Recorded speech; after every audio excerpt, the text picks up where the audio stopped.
ஆன்மீக அன்பர்கள் அனைவருக்கும் அன்பான வணக்கம்.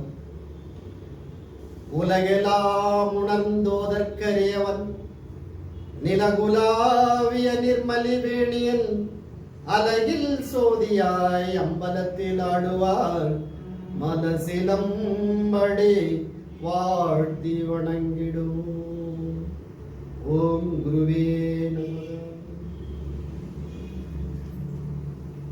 ஆன்மீக அன்பர்களுக்கும் மனசு டிவி நேயர்களுக்கும் அன்பான வணக்கத்தை கூறி, உப்பதலையில் சாய் நிவாஸ் அமைப்பின் மூலமாக குரு பூர்ணிமா விழா, குரு மகிமா, குரு சேவா இந்த விழானது மிக சிறப்பாக நடைபெற்றுக் கொண்டிருக்கின்றது. இந்த விழாவை முன்னெடுத்தி கொண்டிருக்கின்ற ஆனந்த குரு மேக்நாத் சாய் அவர்களுக்கும், சச்சிதானந்த குரு நவீன் சாய் அவர்களுக்கும், யசோதம்மா அவர்களுக்கும் அன்பு வணக்கத்தை கூறி, நம் வழியில் குரு வழியில் நாம் சென்றோமானால் அந்த இறைவனை பார்க்க முடியும் என்பதுதான் உண்மை. குரு இல்லாமல் எந்த ஒரு இறைநிலையும் அடைய முடியாது. இது உலகறிந்த உண்மை. எது நல்வழி, எது தீய வழி, நம்முடைய அனுபவம் என்ன, அத்தனையும் நம்முடைய குருவிற்கு மட்டும்தான் தெரியும். அவரை வணங்கினால், அன்பாக நேசித்தால் நாமும் அந்த இறைநிலையை அடைய முடியும். அப்படிப்பட்ட அந்த குரு பூர்ணிமா இந்த விழாவில் எனக்கு கொடுக்கப்பட்ட தலைப்பு சுந்தரர். தேவாரம் பாடிய சுந்தரர். 63 நாயன்மார்களில் இவர் முதல் 4வர்களில் இவரும் ஒருவர். இந்த சுந்தரரை நாம் தெரிந்து கொள்ள வேண்டும் என்றால் இது மிகப்பெரிய புண்ணியம் என்று சொல்ல வேண்டும். தேவார பாடியர்கள் எத்தனையோ பேர்கள் இறைநிலை அடைந்தாலும் கூட சிவபெருமானுடைய தோழராக, அன்பராக இருந்தவர் சுந்தரர். நாம் சிவன் கோயில்களுக்கு எங்கு சென்றாலும் முதலில் 63 நாயன்மார்களுடைய உருவச் சிலைகள் இருக்கும். நாம் நேராக கற்ப கிரகத்திற்குள் சென்று விடுமே தவிர இவர்களை நாம் பார்ப்பதில்லை. இது பொதுவான உண்மை. ஆனால் நாம் கோயிலுக்கு செல்கின்ற பொழுது அந்த 63 நாயன்மார்களுடைய அந்த உருவ சிலையை வணங்கிவிட்டு எனக்கு அருளை தர வேண்டும், இறைவனுடைய அருளை பெற வேண்டும் என்று வணங்கிவிட்டு உள்ளே சென்றால் மீண்டும் நம்முடைய குருவருள், திருவருள் சிறப்பாக கிடைக்கும். காரணம், அந்த இறைவனை, சிவபெருமானை நமக்கு அடையாளம் காட்டியவர்கள். இவ்வாறு பக்தி செய்தால் சிவபெருமானை அடைய முடியும் என்று நிரூபித்து காட்டியவர்கள் இந்த 63 நாயன்மார்கள்.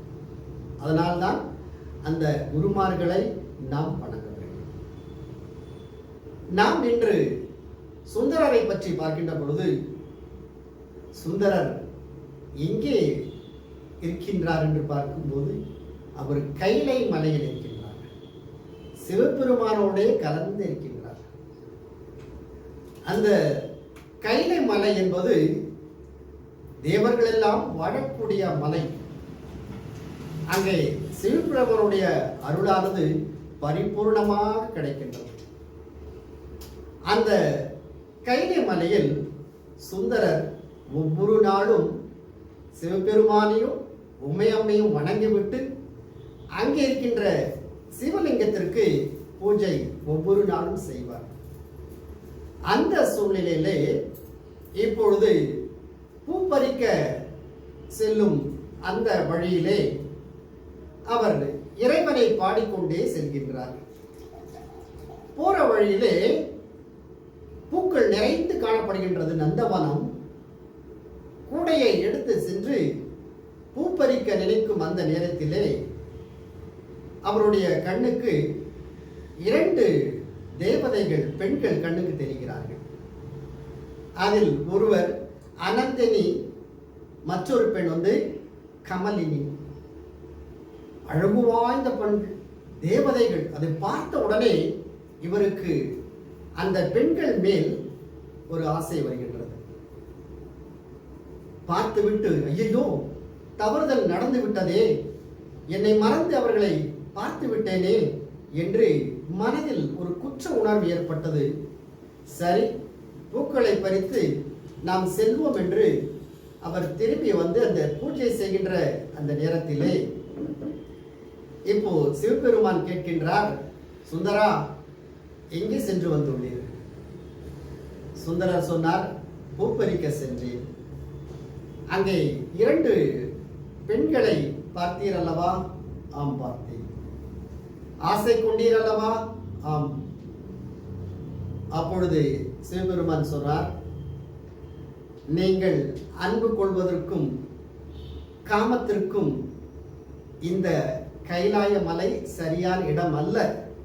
அதனால் உங்களுக்கு அவர்கள் மேல் அன்பு கொண்டு வாழ்வதற்கு, இல்லற வாழ்க்கைக்கு நீங்கள் பூலோகம் செல்ல வேண்டுமே தவிர நீங்கள் வாழ்வதற்குரிய இடம் இந்த கைலாய மலை இல்லை என்று சொன்னார். அப்பொழுது சரின்னு சொல்லி அதை உணர்ந்த உடனே, நான் இந்த கைலாய மலை விட்டு செல்வதற்கு எனக்கு மனம் இல்லை என்று சொன்னார். இந்த சொர்க்க பூமியை விட்டு, உங்களுடைய திருவருளை விட்டு நான் சென்று விட்டால் எனக்கு ஏதோ ஒரு தீமை விளையுமே என்று அவர் நினைக்கின்ற பொழுது, அதெல்லாம் ஒன்றுமில்லை, நீங்கள் இந்த உலக வாழ்க்கையெல்லாம் அனுபவித்து அதற்கு மேல் நீங்கள் வாருங்கள் என்று சொன்னார். அதை சிவபெருமானுடைய அந்த அன்பு கட்டளையை ஏற்றுக்கொண்ட சுந்தரர் இந்த பூலோகத்திற்கு வருகின்றார். கையிலிருந்து இந்த நில உலகத்திற்கு வருகின்றார்.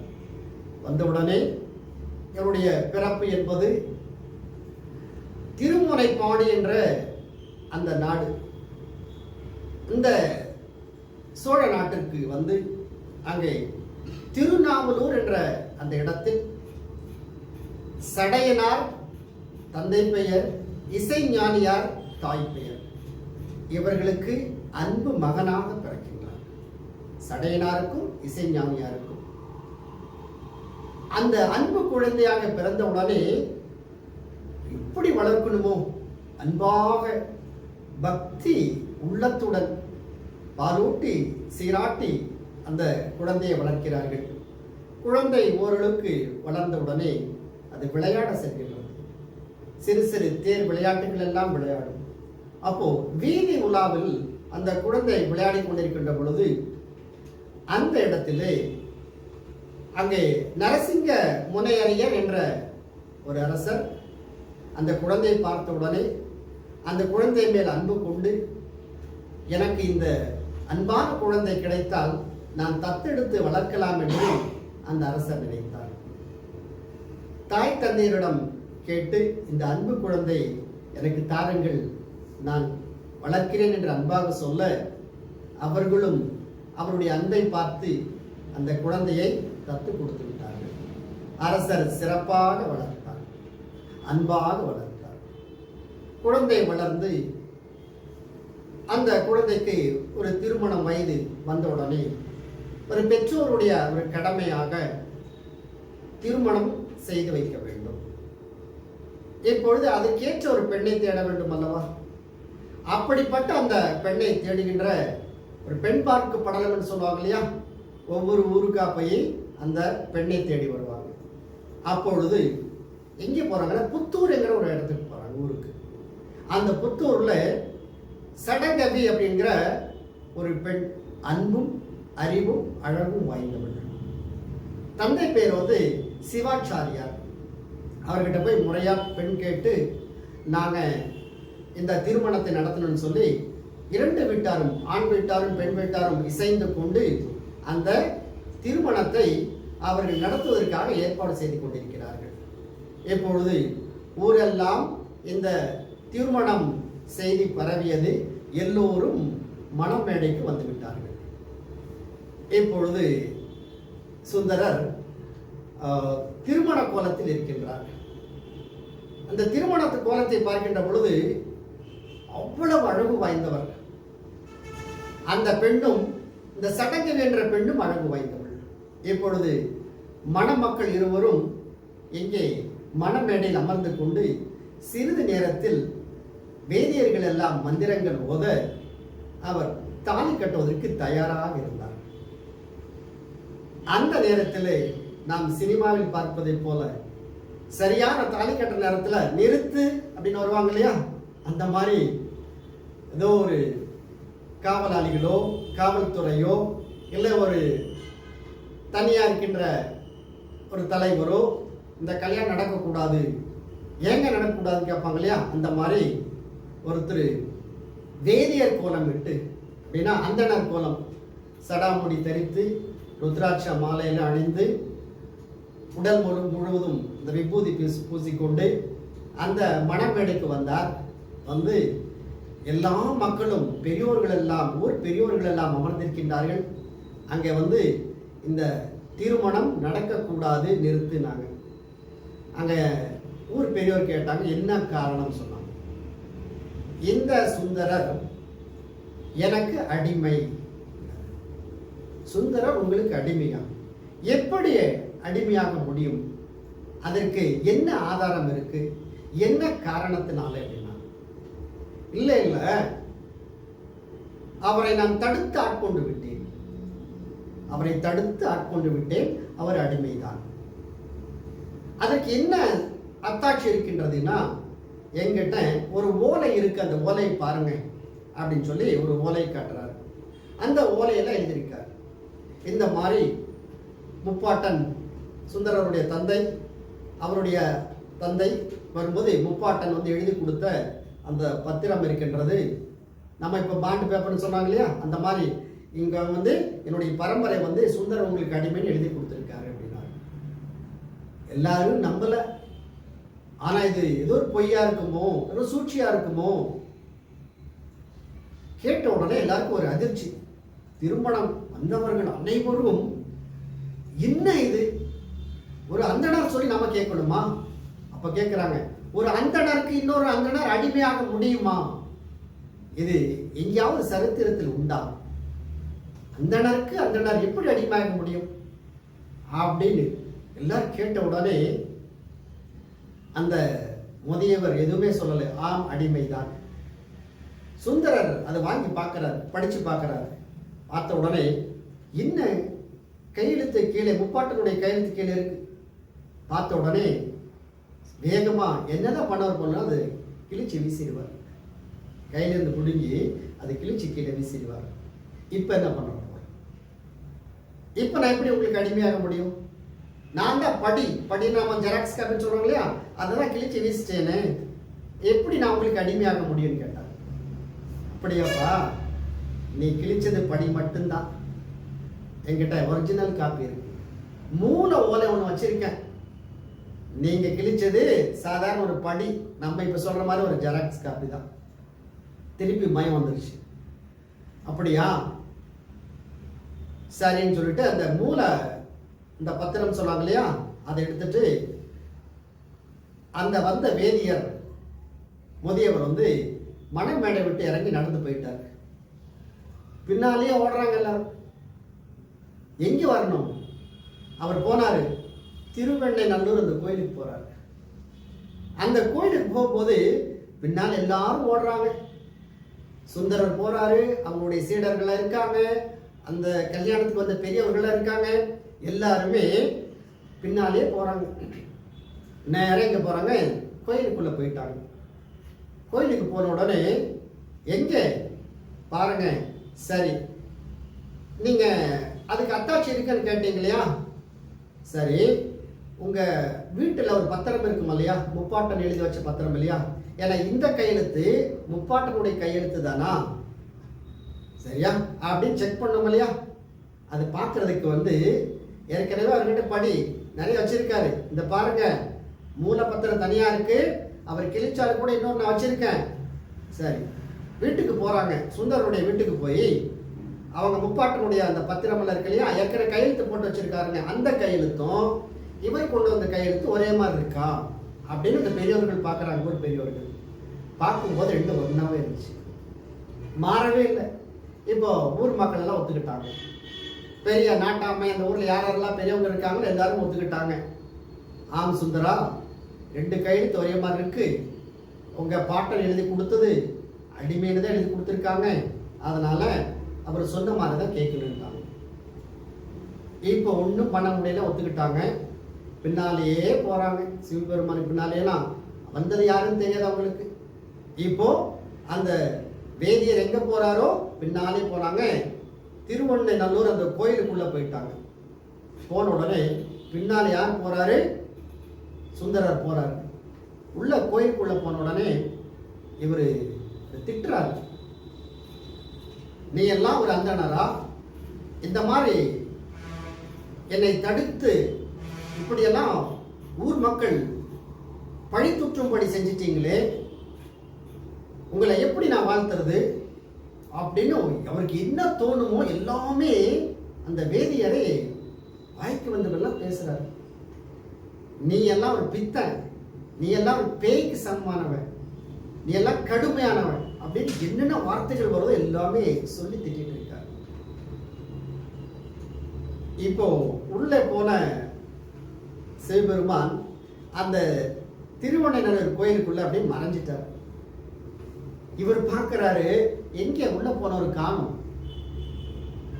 அங்கிருந்து சத்தம் கேட்குது, நீ இப்போ சுந்தரா என்னை பற்றி நீ பாடு. அவருக்கு புரிஞ்சிருச்சு, வந்தது வேதியர் இல்ல சிவபெருமான் தெரிஞ்சிருச்சு. சுந்தரா, நீ சுந்தர தமிழ் என்ன பாடினார்? நான் எங்க பாடுறது? இப்பதான் பேசினிய, என்னை வந்து பித்தானிய, என்ன பேய் அப்படினிய, அதுலயே நீ பாடு அப்படின்னாரு. முதல் அடிய சிவபெருமான எடுத்து கொடுக்கிறாரு, என்னை பித்தானே நீ பாடிட்டாரு. அவருக்கு புரிஞ்சுக்கிட்டாரு, வந்தவர் சிவபெருமான் தான். நான் இப்போ வந்து அவர் சுந்தர தமிழ்ல பாடுங்கிறாரு. நான் முதல் அடியும் எடுத்து கொடுத்துட்டாரு.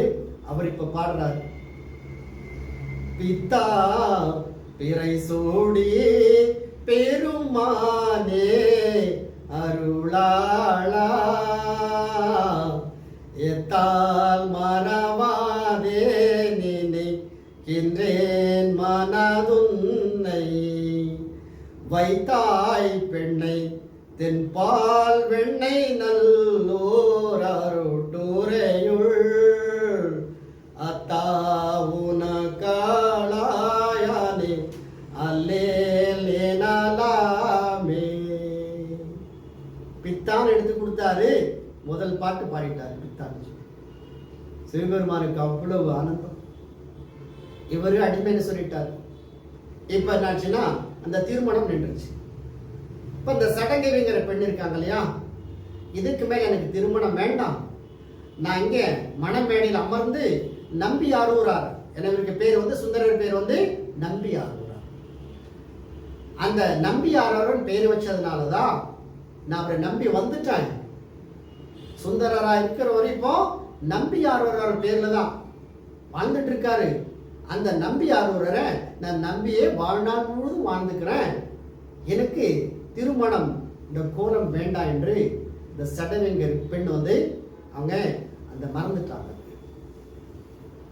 அதை நினைத்தே நான் வாழ்ந்து போயிருவேன்ட்டாங்க. இப்ப என்ன அந்த சிவன் வந்து உலகம் முழுவதும் காட்சி அளிக்கின்ற அவர் இப்போ திருவாரூர் போனோம். அந்த திருவாரூர்ல இருக்கிற கோயிலுக்கு போய் பாடுறாரு. ஒவ்வொரு கோயிலுக்கு போய் அந்த என்னென்ன பதிகம் பாடணும் எல்லாம் பாடிட்டு போறாரு. இப்ப அதை பார்த்த உடனே சுந்தரர் ஒரு கோயிலுக்கு போறாரு. சிவபெருமானுக்கு எல்லா கோயிலும் இருக்காரு. அந்த ஒவ்வொரு கோயிலா பார்க்கும்போது இவர் யாரை பார்க்கறாருன்னா, திருவாரூர்ல போய் பறவை நாச்சியார்ங்கிற ஒரு பெண்ணை பார்க்கிறார். அந்த பறவை நாச்சியார் அழகு வாய்ந்தவள், ஒரு சிவபக்தர். பார்த்த உடனே இந்த பெண்ணை திருமணம் பண்ணிக்கலாம்னு சொல்லி திருமணம் பண்ணிட்டார். அவங்களும் சரின்னு ஒத்துக்கிட்டாங்க. ஏன்னா ஏற்கனவே இந்த நம்பியார் ஊரார் சுந்தரர் பற்றி அவங்க தெரியும். அதனால திருமணம் செஞ்சு நல்ல இல்லற வாழ்க்கையில் வாழ்ந்துட்டு இருந்தார். இப்போ வாழும்போது அந்த இடத்துல என்னன்னா, ஒவ்வொரு நாளும் சிவனடியார்கள் வருகின்ற பொழுது அந்த பரம நாச்சியார் அவர்களுக்கு வேண்டிய என்ன வழிமுறைகள் செய்யணுமோ அத்தனை செய்வார்.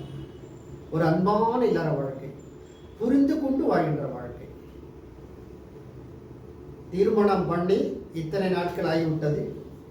சிவபெருமான இருவரும் வணங்கி கொண்டுதான் இருக்கின்றார்கள். அப்பொழுது அடுத்த திருவாரூர்ல எந்தெந்த கோயில் இருக்கும், எங்கெல்லாம் அந்த ஸ்தலம் இருக்கும், பக்தி பரவசமாக எல்லாரும் வணங்குங்கிற எண்ணத்துல 2 பேருமே போறாங்க. சிவனுடைய அருள் கிடைக்கும் போகும்போது இப்போ அவருக்கு குண்டையூர்ங்கிற ஒரு ஊருக்கு போறாங்க. அந்த ஊர்ல ஒரு முதியவருக்கு ஒரு நெல்லை கொடுக்குறாங்க. இந்த நெல்லை கொடுத்து இது சுந்தரருக்கு கொடுத்துருங்க அப்படின்னு சொல்லி கொடுக்குறாங்க. அப்போ அந்த சுந்தரர் என்ன பண்றாரு, சரி இந்த நெல்லை எப்படி எடுத்துட்டு போகணும்னு பார்க்கும்போது அங்கே ஒரு முதியவர் இருக்காரு. அந்த முதியவர் சொன்னாரு, இதை நான் கொண்டு போய் நான் கொடுத்துட்றேன், சுந்தரர் கொடுத்துட்றேன்னு சொல்லி அவருடைய உணவு இல்லாத அந்த நேரத்திலையும் பசியான நேரத்திலையும் சிவனை வணங்கின காரணத்தினால சிவகணங்களெல்லாம் அழைத்து கொண்டு இந்த நெல் மூட்டைகளை எங்கே கொண்டு போறீங்க, நீங்க சுந்தரருக்கு போய் கொடுத்துருங்க. அந்த முதியவர் மூலமாக நெல் மூட்டை அப்படியே வரும் சுந்தரருக்கு. அவர் தான் பசியார பின்னால அந்த ஊர்ல இருக்கிற மக்கள் எல்லாருக்குமே அந்த நெல்லை கொடுக்கிறார், பசியார வைக்கிறார். அப்புறம் திருமுது குன்றம்ங்கிற அந்த ஊர்ல என்னன்னா, அந்த கோயிலை பாடும்போது தங்க மாலைன்னு சொல்றாங்களே, அந்த தங்க மாலை மேல அவருக்கு ஒரு ஆசை வந்துச்சு. அப்ப அவர் சொன்னாரு, எனக்கு இந்த தங்கம் வேணும்னு நினைக்கிறப்போ சிவபெருமான் சொன்னார், சரியா தங்கம் தானே வேணும் அப்படின்னு சொல்லி ஒரு சின்ன ஒரு காசு மட்டும் தங்க காசு கிட்ட கையில் கொடுத்தாரு. அப்புறம் திருப்பி பார்த்தானா தங்க மலையே வந்துடுச்சு. அந்த தங்க மலை பொற்குயவெல்லாம் மாறிடுச்சு. அதை பார்த்த உடனே இதை நான் எப்படி கொண்டுட்டு போறது அப்படின்னு கேட்டாரு. அப்படியா, நீங்க கொண்டுட்டு போக வேண்டாம், நீங்க நடந்து போயிட்டே இருங்க, சரியா பின்னாலேயே உங்களுடைய ஊருக்கு இது வரும்னு சொல்லிட்டாரு. அப்போ என்ன பண்ணாருங்களா, அங்க இருக்கிற சிவகணங்கள் எல்லாம் அந்த தங்கத்தை எடுத்து மணிமுத்தாறுங்கிற அந்த ஆறுல தூக்கி போட்டாங்க. இவரு அந்த கோயிலுக்கு திருவாரூர் கோயிலுக்கு போயிட்டாரு. அங்க போகும்போது அந்த இடத்துல கமலாலயம்ங்கிற ஒரு கோயில் வரும், ஒரு குளம். அந்த குளத்துல எல்லாமே மக்கள் இறைவனுக்காக பிரார்த்தனை செய்வார்கள். அங்க கோயில் இருக்கும். இப்போ அந்த தங்க கட்டையில எடுத்து என்ன பண்ணாங்க, மணிமுத்தாறு ஆறுல போட்டிருக்காங்க. அது எல்லாமே ஆத்துல கடந்து போய் நீந்தி போய் கடைசியில் அந்த கமலாலயத்துக்கு போகும்போது அங்கே பொற்குவிலா போய் சேரும். அங்க இருக்கிற மக்கள் எல்லாம் ஐயோ பொன் வந்துருச்சுன்னு சொல்லி எடுத்து பார்க்குறாங்க. இங்கிருந்து யார் போறாங்க, சுந்தரர் போயிட்டு அது எனக்கு தான் சொந்தம் அப்படின்னா. எப்படி உங்களுக்கு சொந்தம், இது ஆத்துல வந்தது, அது எப்படி உங்களுக்கு சொந்தமாக முடியும் அப்படின்னு சொல்லும்போது, இல்லை இல்லை பாருங்க, என்னுடைய கையில ஒரு தங்க காசு வச்சிருக்காங்க இல்லையா, இந்த காசு அந்த காசு ஒரே மாதிரி இருக்குன்னு பாருங்க அப்படின்னாரு. பார்த்தாலும் 2 ஒரே மாதிரி இருக்கு. அப்ப தெரிஞ்சிருச்சு, எல்லாத்தையும் எடுத்துட்டாரு. அவருக்கு வைக்கல, அங்க ஊர்ல இருக்கிற மக்களுக்கு எல்லாமே தானம் கொடுக்குறாரு. முதல்ல குண்டையூர்ல நெல்லு கொடுத்தாரு, இங்க வந்த பின்னால தங்க காசுகள் கொடுக்குறாரு. கொடுத்த பின்னால இவருக்கு எங்க போறோம்னா, அடுத்தது மலை நாட்டுக்கு போகணும்னு ஆசை சுந்தரருக்கு. சேர நாடு அது திருவஞ்சை களம்னு சொல்லுவாங்க. இங்க சேரமான் நாயனார் என்ற ஒருவர் இருந்தார், ஒரு அரசர். அவர் சிவன் மேல் அவ்வளவு பக்தி. அப்பா என்ன சொல்றது, சேரமான் நாயனார் அவ்வளோ பெரிய அரசர், எல்லா வளங்களும் இருக்கு. அந்த மலை நாட்டினுடைய தன்மை எல்லாம் அவருக்கு தான் இருந்தாலும் கூட இருக்கின்ற வளத்தெல்லாம் யாரு கொடுக்கிறாருன்னா அந்த ஊர் மக்களுக்கு எல்லாம் அள்ளியே கொடுக்கிறாரு. ஏன்னா மக்கள் தொண்டே மகேசன் தொண்டு. இந்த ஊர் மக்கள் கொடுத்து அவங்க பசியாருன்னா இந்த ஏழைகளுக்கெல்லாம் கொடுத்தானா யார் கொடுத்த மாதிரி, இறைவனுக்கு கொடுத்த மாதிரி நினைச்சு அந்த சேரமான் பெருமான் கொடைவளனா இருக்காரு. ஆனா உண்மையான சிவபக்தர். அவர் யார் மேல் அதிக நம்பிக்கைன்னா இந்த நம்பி ஆரூரா நம்முடைய சுந்தரர் மேல அவ்வளவு அவருக்கு உயிர். சுந்தரரை பாடணும், சிவபெருமானை பாடுறதுக்கு முன்னாலே சுந்தரரை பாடணும். அந்த சுந்தர் மேல அவ்வளோ பக்தியா இருக்கார். அப்படின்னால ஒவ்வொரு நாள் சொல்லுவார், சுந்தரா எப்படியாவது ஒரு நாள் எங்களுடைய ஊருக்கு வாருங்களே. இதான் இப்போ சேர நாடு, அந்த இடத்துக்கு வந்தானா ரொம்ப நான் மகிழ்ச்சி அடைவேன். காரணம் என்னன்னா, உங்களுடைய அருளுக்கு வேண்டி நான் காத்துட்டு இருக்கேன் அப்படின்னு சொன்ன உடனே அவர் எங்க போறாரு, அந்த சேரமானுடைய ஊருக்கு போறாரு. கொஞ்ச நாள் தங்கி அங்க இருக்கிற கோயிலுக்கெல்லாம் போய் 2 பேருமே நண்பர்களாக வாழ்ந்து அருள் புரிந்து அன்பை பொழிந்து கொஞ்ச நாள் வாழ்ந்த பின்னால அவர் தான் ஏராளமான வளம் வச்சிருக்காரு சேரமான் பெருமான். போகும்போது, சுந்தரா இத்தனை பொருளை வச்சுட்டு நான் என்ன பண்ண போறேன், இந்த தங்கத்தையும் இந்த பொருளையும் எது இந்த மலைநாட்டில் எனக்கு கிடைக்குது, நான் இந்த திருவஞ்சை களத்துல இருந்து உனக்கு என்ன தரேன்னா இவ்வளவு பொற்காசுகள் தர, இல்லை எடுத்துட்டு போவான்னு. எடுத்துட்டு போறேன்னு சொல்லி கொடுத்துட்டாரு. அவர் எடுத்துட்டு வர்றாரு. கொங்கு நாட்டுக்கு வர்றாரு. நான் கொங்கு நாட்டில் இருக்கிற ஒவ்வொரு கோயிலுக்கும் போகும்போது அந்த பொற்காசுகளை கொண்டுட்டு போறாரு. பொற்காசுகளை கொண்டுட்டு போகும்போது அது ஒரு பொற்கிழின்னு சொல்லுவாங்க இல்லையா, அதில் கட்டி வச்சுட்டு அந்த கோயிலுக்குள்ள சிவனை வணங்கும் போது சிவகணங்கள் என்ன சொல்லிடுவாங்கன்னா, சிவபெருமான் நீ அந்த காசெல்லாம் எங்க கொண்டுட்டு போறேன்னு நான் பார்த்துக்கிறேன், ஒரு சோதனை தர அப்படின்னு சொல்லிட்டு சிவகணங்களை விட்டு அந்த காசு எல்லாத்தையும் திருட்டு வர சொல்லிட்டாங்க. அதெல்லாம் சிவனை வணங்கி வர்றப்போ எந்த பொற்காசுமே இல்லை, எல்லாத்தையும் எடுத்துட்டு போயிட்டாங்க. திட்டுறாரு, சிவபெருமான வணங்கிட்டு வர்றேன், இவ்வளவு பொற்காசு கிடைச்சது, ஆனா உன்னை வணங்கிட்டு திருப்பி வர்றதுக்குள்ள இந்த காசெல்லாம் எல்லாம் போயிடுச்சு, பொற்காசு எல்லாம் போயிடுச்சு அப்படின்னு சொல்லும்போது, நான் ஒரு சோதனைக்கு வேண்டி பண்ணேன், திருப்பி அந்த பொற்காசுகள் உனக்கு கிடைக்கும்னு சொன்ன உடனே திருப்பி சிவகணங்கள் எல்லாம் எடுத்து கொடுக்குறாங்க. இதெல்லாம் சின்ன சின்ன சோதனை கொடுக்குறாங்க. இதெல்லாம் பார்த்த உடனே அடுத்தது போக அப்படி எங்க பாக்குறாருன்னா, அடுத்த சில தலங்களுக்கு போகணும் இல்லையா, போகும்போது நடந்து ஒவ்வொரு கோயிலா போய் பதிகம் பாடுறாரு. சுந்தரர் போகாத கோயில் இல்லைங்கிற அளவுக்கு ஒவ்வொரு சிவன் கோயிலுக்கு போயிட்டு இந்த பதிகம் பாடிட்டு போகும்போது திருவொற்றியூர் என்ற அந்த கோயிலுக்கு போறாரு. அந்த ஊருக்கு போன பின்னால அந்த ஊர்ல எல்லாமே பார்க்கிறாரு. என்ன அழகு, என்ன வளம், சிவன் கோயில்லாம் இப்படி ஒரு சிறப்பு பூஜை நடந்துட்டு இருக்கேன்னு பார்க்கும்போது அங்க போகும்போது அவர் கண்ணுக்கு ஒரு பெண் தெரிகின்றாள். அவர்கள் அந்த அழகான பெண் யாருன்னா சங்கிலி நாச்சியார். ஏற்கனவே திருமணம் முடிஞ்சது பறவை நாச்சியார். அவங்க திருவாரூர்ல இருக்காங்க. அவங்களை விட்டுட்டு வந்துட்டாரு எல்லா தலத்துக்கு போறதுக்கு வேண்டி. ஆனா வரேன்னு சொல்லிட்டு வந்தவர் இங்க என்ன பண்றாங்க, திருவொற்றியூர் சங்கிலி நாச்சியார் பார்த்த உடனே அவருடைய அழகை பார்த்து அன்பை பார்த்து நான் திருமணம் செய்ய வேண்டும் என்ற ஒரு ஆசை ஏற்பட்டது.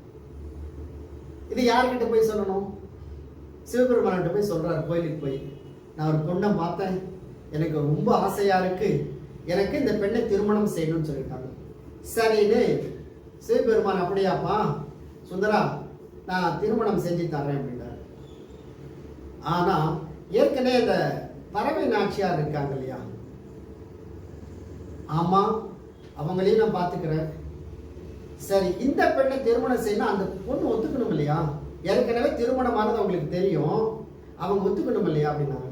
இல்லை நான் சொல்லி அவங்ககிட்ட பேசி நான் என்னுடைய அன்பு வார்த்தைகளை கூறி அவங்களுக்கு புரிய வைக்கிறேன்.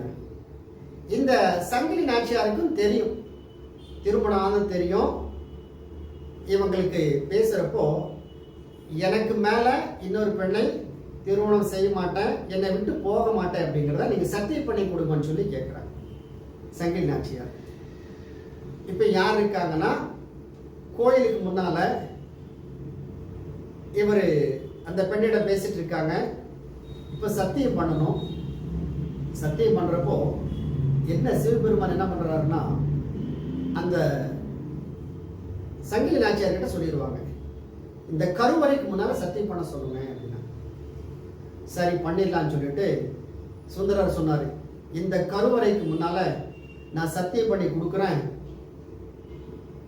இதுக்கு மேல உங்களை விட்டுட்டு போக மாட்டேன் அப்படின்னு சொல்லி. ஆனா சிவபெருமான் ஒரு சோதனை கொடுக்கிறாரு.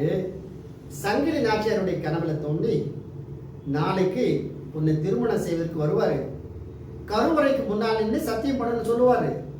நீங்க அப்படி வேண்டாம், மகிழ மரம் முன்னால் இருக்கு, அந்த மகிழ மரத்துக்கு முன்னால நம்ம வந்து சத்தியம் பண்ணி ஒரு திருமணம் பண்ணிக்கலாம்னு சொல்லுங்க அப்படின்னா. இவர் இப்போ யாருக்கு தெரிஞ்சு? சுந்தரருக்கு தெரிஞ்சிருச்சு. சரி, நாளைக்கு கருவறைக்கு முன்னால் தானே மனசாட்சி உறுத்தும், நம்ம மகிழ மரம் சொல்லிட்டானா அங்க போயிடலாம்னு சொன்னார். ஆனா இப்ப தெரிஞ்சிருச்சு, மகிழ மரம்னு கேட்டானா அவங்களுக்கு போக முடியாது. இப்போ சங்கிலி நாச்சியாருடைய தோழிமார்கள் வந்துட்டாங்க. சுந்தரர் நினைச்சாரு கருவறைக்கு முன்னால்தான் சத்தியம் பண்ணி கொடுக்குறேன்னு நினைச்சாரு. ஆனா அவர் என்ன சொன்னாரு? மகிழ மரம் அப்படின்னா இடத்த மாத்திடலாம்னு சொல்லிட்டாங்க. ஆனா புரிஞ்ச சங்கிலி நாச்சியார் மகிழ மரத்துக்கு முன்னாலே பண்ணிடுறாங்க. இப்போ வேண்டான்னு சொல்ல முடியாது, கருவறைக்கு முன்னால கிடையாது, மகிழ மரத்துக்கு முன்னால அங்கதான் இறைவன் இருக்கார். சிவபெருமான் கருவறை விட்டு எங்க வந்துட்டாங்க? மகிழ மரத்துக்கு வந்துட்டார். முன்னால கருவறைக்குள்ள இருக்கேன்னு சொன்னாரு, இப்ப அந்த இடத்த விட்டு மகிழ மரத்துக்கு வந்துட்டாரு. சிவபெருமானுக்கு முன்னால திருமணம் நடக்குது. சுந்தரர் ஏமாத்த முடியல. அவரு என்ன சோதனை பாருங்க, விளையாட்டு நடத்துறாரு. மகிழ மரத்துக்கு முன்னால இந்த சத்தியம் பண்ணுறாரு, நான் உங்களை விட்டுட்டு போக மாட்டேன்னு சொல்லி திருமணம் செஞ்சு கொஞ்ச நாள் நல்ல சிறப்பாக வாழ்ந்துட்டு இருந்தாங்க. வாழ்ந்த பின்னால இப்போ அவங்களுடைய தன்மையா எப்படி இருக்கும்? நல்ல ஆனந்தமான தன்மை. கொஞ்ச நாளைக்கு பின்னால அந்த சங்கிலி நாச்சியாரை விட்டு பிரிஞ்சு வர்றதுக்கு வேண்டி முடிவு பண்றப்போ இப்பதான் சக்தி பண்ணி கொடுத்து தப்பா போயிரும் இல்லையா? போக வேண்டாம்னு சொல்றாங்க. இல்ல, பறவை நாச்சியாரை பார்க்கணும், எனக்கு மேல ஒரு அன்பு இருக்கு, விட்டுட்டு வந்துட்டேன்னா ஒரு மனசு உறுத்துதா இருக்கு, போறேன்னு சொல்லும்போது போகக்கூடாது. சரி, போக மாட்டேன்னு சொல்லிட்டு, நான் போன எப்படி உங்களுக்கு தெரியும், உங்களை விட்டுட்டு போன எப்படி எனக்கு தெரியும் சொல்லி அந்த திருமுச்சூர்ல வந்து ஒரு அடி எடுத்து வைக்கிறாரு. 2 கண்ணும் போயிடுச்சு சுந்தரருக்கு. அந்த 2 கண்ணு போன உடனே அவருக்கு தாங்க முடியல. ஐயோ, என்ன இந்த மாதிரி கொடுமை நடந்தது? சிவபெருமானை வணங்கி போது, அப்படியாப்பா, நானும் ஒன்றும் பண்ண முடியாது, நீ தான் சத்தியம் பண்ணி கொடுத்தேன், அதே மாதிரி சத்தியத்தை நான் வாங்கிட்டோம், இப்போ கண்ணு போன நான் என்ன பண்ண முடியும்னு சொல்றப்போ, அப்போ யாரை வணங்கணும்? தந்தை இல்லாத தாயை வணங்கணும் இல்லையா? இப்போ உமாதேவியே பார்வதி அம்மா வணங்கி, அம்மா கண்ணு 2 கண்ணும் போயிடுச்சு, தப்பு பண்ணிட்டேன், ஒரு கண்ணாவது கொடுமா அப்படின்னா. 2 கண்ணு கொடுக்கணும். இல்ல இல்ல, நான் இடபாகத்தில் இருக்கிறதுனால, சிவபெருமான் இடபாகத்தில் இருக்கிறதுனால இடக்கண்ணு மட்டும் நான் தரேன் அப்படின்னா ஒரு கண்ணு கொடுத்துட்டாங்க. அப்புறம் அதுக்கு மேல அங்க இருக்கிற கோயிலுக்கு போய் மன்றாடி போராடி பார்த்து அந்த சிவபெருமான்ட்ட இன்னொரு கண்ணு கொடுப்பா அப்படின்னு கேட்டாரு. இன்னொரு கண்ணு கொடுத்துட்டாங்க. திருப்பி 2 கண்ணு கிடைச்ச உடனே திரும்பி வர்றாரு.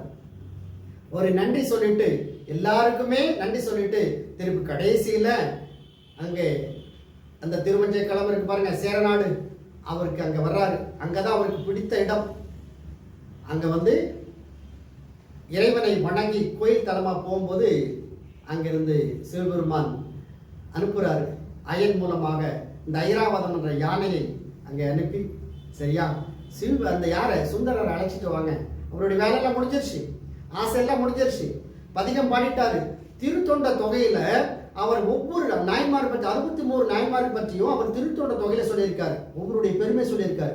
அப்படிப்பட்ட அந்த சுந்தரர் அந்த ஐராவத யானையின் மூலமாக சிவபெருமானுடைய காட்சியை பெற்று பறவை நாச்சியாருக்கும் ஒரு வணக்கத்தை சொல்லி, சங்கிலி நாச்சியாருக்கும் சொல்லிக் கொண்டு, எப்பொழுது மேல அங்க அனந்தனி கமலின்னு 2 பெண்ணை பார்த்தாரு இல்லைங்களா?